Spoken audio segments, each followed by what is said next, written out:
नमस्कार। विश्व न्यूज 24/7 का हर दर्शकों को सादर प्रणाम, जोहार सलाम।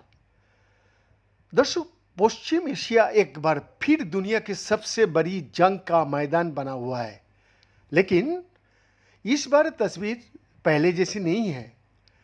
जिस इसराइल ने ईरान के खिलाफ सबसे आगे खड़ा होकर हमला किया था, वही अब किनारे दिखाई दे रहा है। इस बार कमान पूरी तरह अमेरिका का हाथ में है। व्हाइट हाउस से लेकर पेंटागन तक हर फैसला सीधे डोनाल्ड ट्रंप ही ले रहा है। ऐसा लग रहा है कि ट्रंप अब सिर्फ ईरान को जवाब नहीं देना चाहता, बल्कि उसकी सेना, आर्थिक और रणनीतिक ताकत को हमेशा के लिए तोड़ देना चाहता है। वो इस तरह की धमकियां कई बार दे चुका है और जंग का 3rd चैप्टर में यही ट्रंप का मकसद भी है। मसलन अगर पहले चैप्टर का मकसद ईरान के परमाणु कार्यक्रम को नुकसान पहुंचाना था, तो दूसरे चैप्टर का लक्ष्य उसकी राजनीतिक और सेना कमान को खत्म करना था। तो तीसरा चैप्टर का मकसद उससे भी बड़ा दिखाई दे रहा है।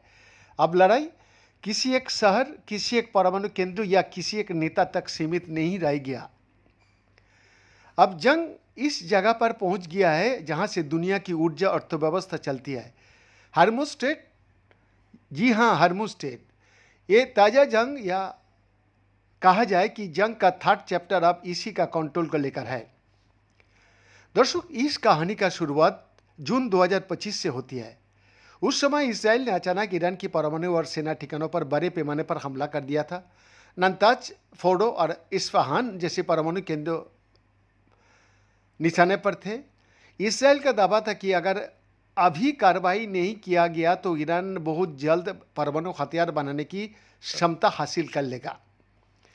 दर्शक, ईरान ने कुछ ही घंटे में जवाब दिया। पहली बार उसने बड़ी संख्या में बैलिस्टिक मिसाइलें और ड्रोन सीधे इसराइल की तरफ दागे।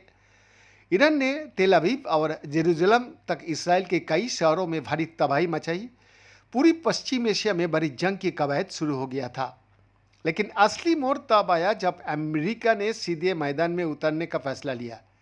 22 जून 2025 को अमेरिकी B-2 स्पिरिट स्टील्थ बॉम्बर ने ऑपरेशन मिडनाइट हैमर शुरू की। जमीन के सैकड़ों फीट नीचे बने ईरानी परमाणु बंकरों पर बंकर बस्टर बम गिराया गया।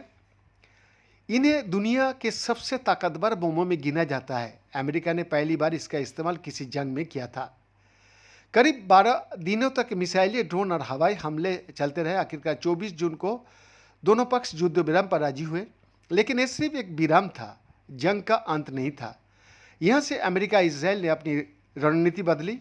ईरान में बड़े स्तर पर विरोध प्रदर्शन को हवा दिया गया। भारी संख्या में सत्ता विरोधी प्रदर्शनकारी मारे गए। अमेरिका ने इसे ही आधार बनाया और इसराइल संग ईरान के खिलाफ जंग में कूद पड़ा। बीएन का एक्सक्लूसिव रिपोर्ट।